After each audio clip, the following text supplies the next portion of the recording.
O Banco Central divulgou que os saques das poupanças superaram os depósitos em mais de 15 bilhões de reais em 2024. As informações agora, nós vamos diretamente a Brasília conversar novamente com a Aline Becht, que vai trazer o detalhamento, portanto, desse balanço divulgado pelo Banco Central.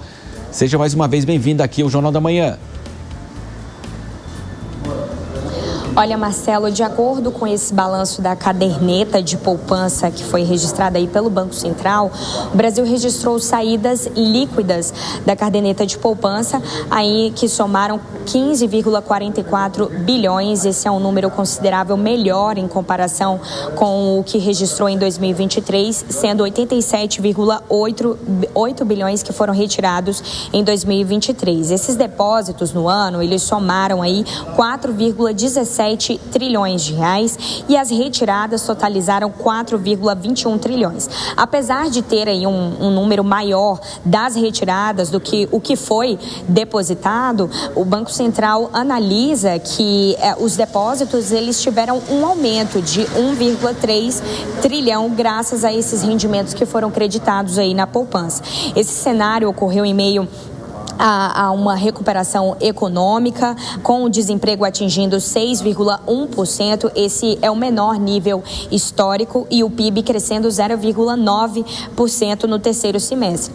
Mas a economia brasileira acaba enfrentando desafios ainda porque tem a taxa Selic. A taxa Selic hoje ela se encontra no patamar de 12,25%, o que prejudica aí essa competitividade da poupança em relação a outros investimentos, como por exemplo o Tesouro Direto. Além disso, a renda fixa também segue atrativa, especialmente com a recomendação aí de títulos que são atrelados pelo IPCA, que inclusive o resultado do IPCA, o balanço do IPCA deve ser divulgado aí nos próximos dias.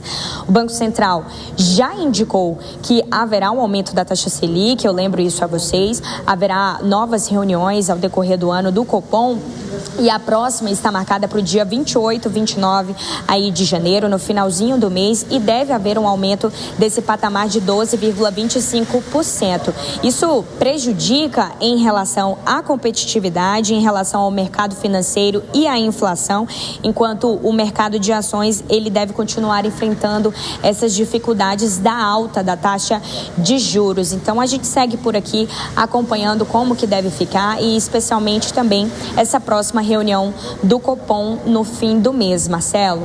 Aline Becht, diretamente de Brasília, daqui a pouco ela retorna conosco, agora está conosco aqui nos estúdios da Jovem Pan, o Alan Gani.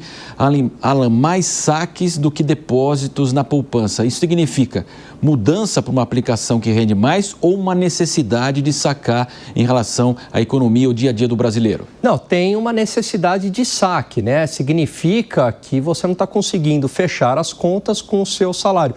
Muito embora esse saque tenha diminuído em relação a outros anos, mas ainda é insuficiente. E principalmente porque a gente vivencia uma inflação no setor de serviços e de alimentos que penaliza muito a população. Então, muitas vezes você está empregado, recebe o seu salário, mas não é suficiente, sem contar de uma série de dívidas ali do passado. Então, você precisa sacar recursos da caderneta de poupança para conseguir ali complementar os seus gastos e o seu orçamento.